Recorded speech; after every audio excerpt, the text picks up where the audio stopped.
Assalamualaikum warahmatullahi wabarakatuh. Alhamdulillahirabbil alamin.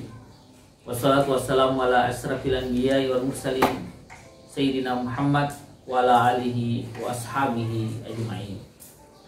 Ayyuhal ikhwah rahimakumullah. Allah Subhanahu wa taala telah memberikan aturan yang sedemikian rinci berkaitan tentang sistem pergaulan dalam kehidupan kaum muslimin. Yang tujuan diturunkannya hal tersebut untuk mengatur peran antara laki-laki dan perempuan dalam aktivitas-aktivitas mereka. Misalnya sebagai seorang laki-laki, Allah Subhanahu wa taala telah menentukan peran dia sebagai seorang ayah, peran dia sebagai seorang saudara laki-laki, peran dia sebagai seorang anak, atau peran dia sebagai seorang kemenakan, termasuk peran dia sebagai seorang laki-laki asing. Sebagai contoh, dalam peran dia sebagai seorang ayah, Allah Subhanahu wa taala mewajibkan dia untuk memberikan nafkah kepada anak-anaknya hingga anak tersebut dewasa. Pemirsa yang dimuliakan Allah Subhanahu wa taala. Demikian juga dengan seorang perempuan. Allah Subhanahu wa taala mendudukkan peran perempuan itu sebagai seorang ibu, sebagai seorang anak perempuan, atau juga sebagai seorang wanita yang menyusui anak, dan yang lainnya.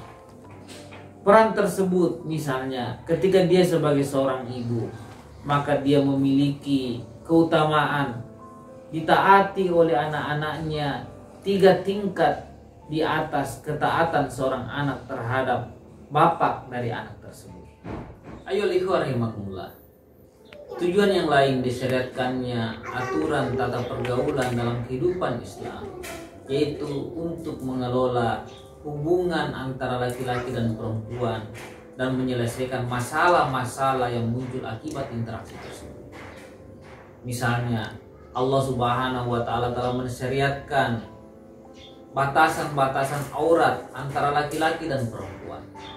Allah Subhanahu wa taala juga memberikan pengaturan bagaimana seorang laki-laki dan perempuan tatkala mereka berinteraksi itu menjaga pandangannya dan menjaga kehormatan mereka.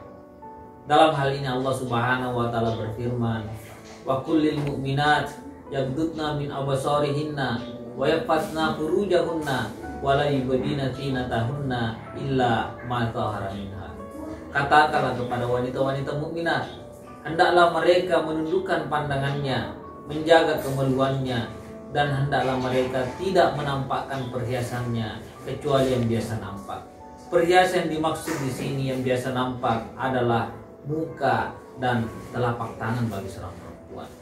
Sebagaimana juga Allah Subhanahu wa taala mensyariatkan tidak diperbolehkannya laki-laki dan perempuan berkhalwat atau berduaan.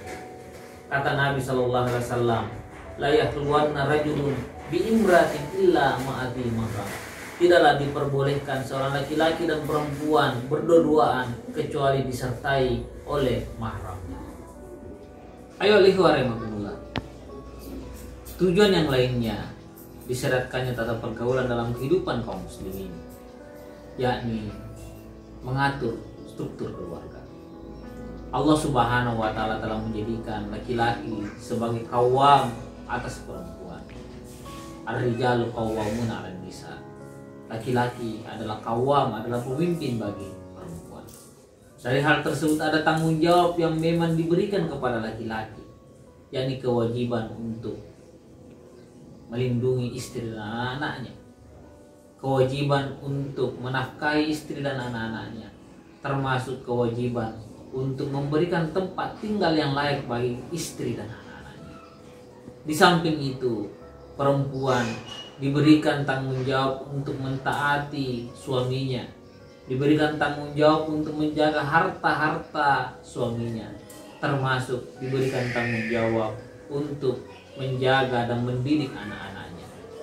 Ketika tata pergaulan ini diterapkan di dalam kehidupan kaum muslimin, insya Allah ini akan menghilangkan eksploitasi laki-laki dan perempuan dalam kehidupan masyarakat, termasuk akan menggantikan konsep kebebasan ala barat menjadi konsep tanggung jawab dan saling menghormati dalam kehidupan pergaulan antara laki-laki dan perempuan. Billahi fisabilil haq. Wassalamualaikum warahmatullahi wabarakatuh.